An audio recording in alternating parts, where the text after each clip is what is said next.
эфире итоговая программа новостей. Расскажем о главных событиях уходящего воскресенья. С вами ведущий Василий Радченко и коротко о темах выпуска.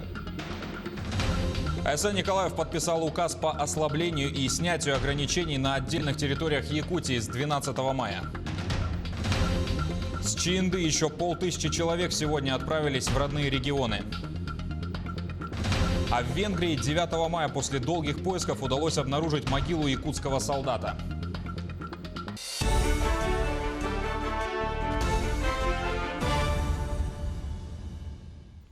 11 тысяч человек за минувшие сутки заразились коронавирусом в России. Рост заболеваемости составил 5,5%.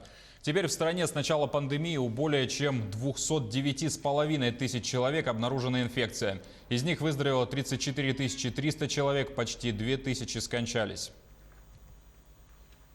АСН Николаев подписал указ, согласно которому с 12 мая на отдельных территориях будут ослаблены или отменены ограничительные меры. Так, со вторника будет отменен карантин в Алдане и поселке Ленинский. Но режимы повышенной готовности и самоизоляция остаются в силе. Далее снимаются все ограничения в арктических и труднодоступных районах, за исключением запрета на массовые мероприятия с количеством более 50 человек.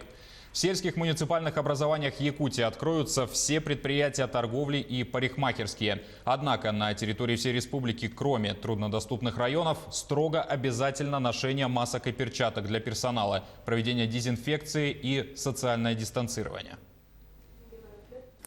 Вот в таком порядке, друзья, начнем аккуратно двигаться к полному снятию ограничений. Но всем нам надо очень хорошо понимать, что при любом осложнении эпидемиологической ситуации все запреты могут вернуться.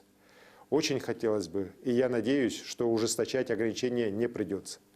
Для этого всем нам надо еще строже отнестись к своей личной безопасности, соблюдать масочный режим, самоизоляцию тем, кому это предписано. Замруководителя регионального оперативного штаба Ольга Балабкина прокомментировала указ главы. По ее словам, введение в городе Алдане и поселке Ленинский карантина было своевременным и верным решением руководителя Якутии. Оно не дало возможности коронавирусу массово распространиться по району. Однако сегодня для Алданского района, который является важным промышленным и транспортным узлом республики, вирусная угроза все еще существует. Поэтому после того, как указом главы карантин отменен, в районе сохраняется режим самоизоляции. Также отметим, что в указе прописаны дальнейшие действия для крупных городов и поселков. В частности, для Якутска, Жатая, Нижнего Бестяха, Тикси, Нерюнгри, Мирного, Ленска и Покровска режим самоизоляции продлен до 31 мая. А какие послабления предусмотрены со следующего вторника для этих населенных пунктов, нам рассказал зампред правительства Денис Белозеров. Якутск, поселок Жатай, поселок Тикси, также город Ленск, Мирный. Там у нас разрешается работа ателье, химчисток, то есть предприниматели могут открываться и работать. То есть там, где бесконтактный практически принцип происходит оказания услуг. Также вот в этих городах разрешается на сегодняшний день занятия спортом, физкультурой на улице и гуляние семьям с детьми. Но, конечно, необходимо соблюдать дистанцирование. То есть это не менее 1 метра. Количество случаев заболевания COVID-19 в регионе сегодня превысило отметку в 500 человек. За сутки зарегистрировано 33 новых случая заражения, 32 из них выявлены в Якутске и 1 в Ленском районе. Между тем, 16 человек сегодня выписаны из больниц после полного выздоровления. Таким образом, всего в регионе с начала пандемии зарегистрировано 510 случаев заболевания коронавирусом. 97 пациентов полностью выздоровели, 4 человека скончались. С Чаиндинского месторождения сегодня почти 500 вахтовиков отправились в родные регионы. 4 борта вылетели в Уфу, Барнаул, Оренбург и Омск. Таким образом, всего с Чаянды, начиная с 3 мая, произведено 28 вылетов, вывезено почти 3000 человек. Как стало известно, ЧП произошло в Удмуртии. На территории бывшего арсенала в селе Пугачево произошел пожар. Площадь возгорания составила 2,5 гектара. За ним последовали взрывы одиночных мелкокалиберных боеприпасов. По словам главы района Сергея Юрина, решается вопрос о привлечении авиации для ликвидации огня. Местные власти приступили к эвакуации маломобильных граждан с территории бывшего военного городка. Часть людей эвакуируется самостоятельно. Всего там проживает порядка 1200 человек.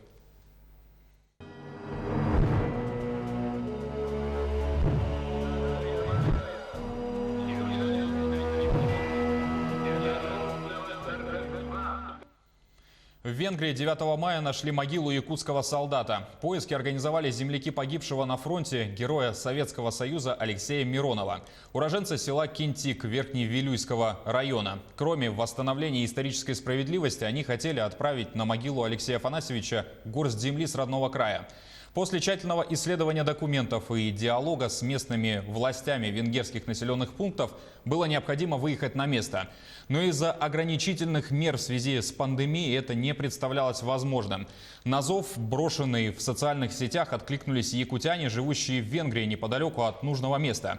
9 мая они отправились туда и не иначе, как чудом нашли братскую могилу. На ней было высечено всего 2 имени, остальные были в безызвестности. Одним из 2 оказался Алексей Миронов. Добрый день. Сегодня 9 мая 2020 года. День Победы. В этот день мы обычно ездили в ближайший город Кесхей. Там у нас большое захоронение российских солдат советских. А в этом году узнали, что недалеко от нас, 45 километров, находится могила еще советских солдат. И среди них герой Советского Союза, знаменитый снайпер Миронов Алексей Афанасьевич, земляк моей супруги из Якутии. Поэтому мы сюда приехали и немного почистили могилы. Вот цветок посадили. Рядом находятся 2 могилы советских солдат, но фамилии нет. Могила неизвестного советского солдата. Справа и слева. К другим новостям. Сбор подписей организовали за присвоение Алдану звания «Город трудовой доблести». Алданским окружным военкомом на фронт было призвано более 11 700 человек. Почти половина из них навсегда остались на полях сражений. Свой вклад в укрепление мощи страны и армии вносили и труженики Алдана. На юге Якутии в годы войны добывались треть общесоюзного золота. За весь период Великой Отечественной войны в Алданском районе было добыто 15 тонн драгоценного металла. 2 красных знамени Наркомата цветной металлургии СССР, ЦК профсоюза и Государственного комитета обороны. Высочайшая оценка труда алданских золотодобытчиков в годы войны. Сбор подписей проходит на сайте «Трудовой Алдан».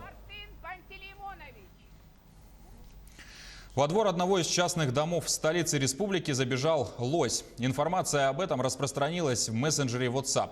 Сотрудники Минэкологии Якутии совместно с Институтом биологических проблем РАН оперативно отреагировали и провели операцию по поимке и вывозу дикого животного.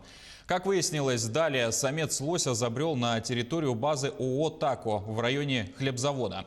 Она расположена возле дорог с интенсивным транспортным движением. И создать коридор для самостоятельного выхода лося в природную среду было просто невозможно. В связи с этим экологам было принято решение ввести специальный препарат для обездвиживания животного. После его погрузили в машину, осмотрев тело, его увезли и выпустили в родную среду.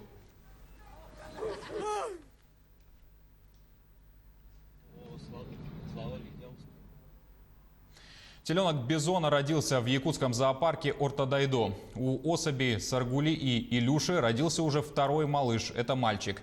В 2018 году у них родилась девочка. Ее отправили в питомник в Усть-Ботами. В пресс-службе зоопарка добавили, что родители были перевезены в Ортодайду в 2016 году в возрасте 8 месяцев. Это были главные новости уходящего воскресенья. Наш телеканал продолжает следить за развитием событий и держать вас в курсе. Берегите себя и до свидания.